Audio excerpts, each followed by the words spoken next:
নমস্কাৰ বন্ধুসকল, স্বাগতম জনাইছো মোৰ ইউটিউব চেনেললৈ আৰু আপোনালোকক সকলোকে স্বাগতম জনাইছো মোৰ আন এটা নতুন ভিডিঅ'লৈ। তো বন্ধুসকল, আপোনালোকক মই আজি ক'বলৈ আহিছোঁ মেছি ফাৰ্গুছন 7250 বিষয়ে। তো আপোনালোকে ভিডিঅ'টো সম্পূৰ্ণৰূপে শেষলৈকে চাই থাকক। তো আপোনালোকে চাব পাৰে গাড়ীখনৰ প্ৰথম অংশখিনি খুব সুন্দৰ সিলভাৰ কালাৰ দিছে। ইয়াত খুব সুন্দৰভাৱে খুব ধুনীয়া লগা হৈছে। তো গাড়ীখনত আছে 3টা সিলিন্ডাৰ, য'ত নেকি অন্য ট্ৰেক্টৰত নাথাকে। এই ট্ৰেক্টৰখনত 3টা সিলিন্ডাৰ আছে।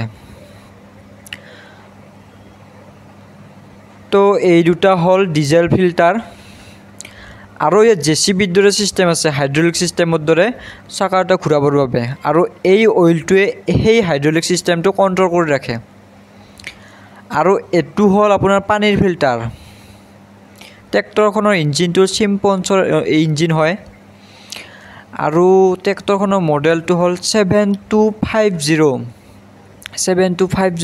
মেছি ফাৰ্গুছনৰ নতুন মডেল এইটো। আৰু ট্ৰেক্টৰখন কেতিয়াবা আপোনালোকে পেলাই থৈ দিয়ে 3-4 বছৰলৈ, তেতিয়া ষ্টাৰ্ট নোহোৱা হৈ যায় ক্লাছ ডিছ লাগি। তো ক্লাছ ডিছ নলগাবৰ বাবে এই বস্তুটো লগাই থৈ দিব লাগে। কোম্পানীয়ে সেইকাৰণে সুবিধা কৰি দিছে যাতে আপোনাৰ গাড়ীখন ষ্টাৰ্ট হয় সোনকালে।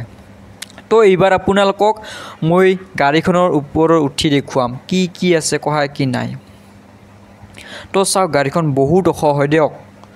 আৰু গিয়াৰ চিষ্টেম বেলেগ চাইডে আছে। চাওক, গিয়াৰ চিষ্টেম য'ত নেকি এতে থাকে, তো এতে দিছে এইবাৰ। বঢ়িয়া, মানে এখন হাতেৰে আপোনালোকে গিয়াৰ চেঞ্জ কৰি থাকিব পাৰিব আৰু এখন হাতেৰে আপোনালোকে ট্ৰেক্টৰ ধৰি থাকিব পাৰিব। আৰু এইবিলাক ফালচাল লুগা কিবা কিনি আছে আৰু।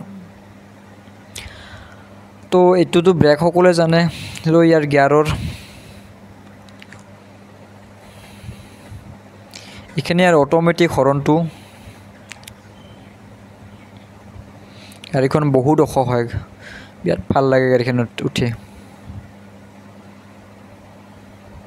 তো এইবাৰ চাওক আপোনালোকে তেলৰ টেংকিটো, ইয়াত প্ৰায় 60 লিটাৰ তেল ধৰে। বহুত ডাঙৰ টেংকি হয় এইটো। আৰু ট্ৰেক্টৰখনৰ টায়াৰটো হ'ল 14 টায়াৰ, বহুত মজবুতি টায়াৰ 14।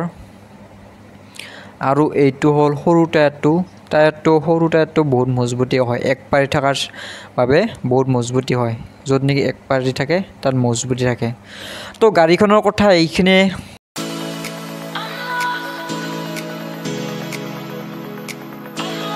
তো বন্ধুসকল, আপোনালোকক মই মেছিৰ বিষয়ে এইখিনি কথা বুজালোঁ।